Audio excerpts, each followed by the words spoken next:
গার্জেনকে দিয়েছিলাম। তারপর একটা জিনিস কেমন ছিল না লিখেছিলাম, কারণ যদি কেউ ওই হ্যান্ডবারে হয় তাহলে বুঝতে পেরেছিল না সেটা ওই তার থাকবে। আমার না আসলে বন্ড টোলা কিছু করার নাই, কিছু মনে করো না।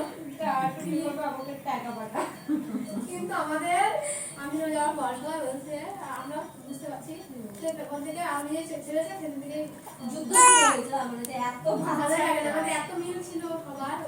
আপনি ছাড়ার পর থেকে আমি স্যারকে বলছি যদি ছাড়লো তো ওই জন্য আমার ধরে কোনো টাকা চাবে না, আমি যদি কোনো ভেঙে ছাড়লে এরকম বলেছে তাই হয়েছে। আরে না, যদি যার পর থেকে এরকম হতে লাগলো সেটাই বলছি।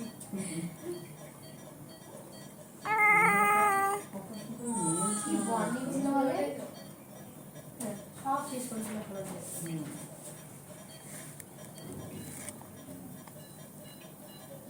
আপনাকে কথা বলবো।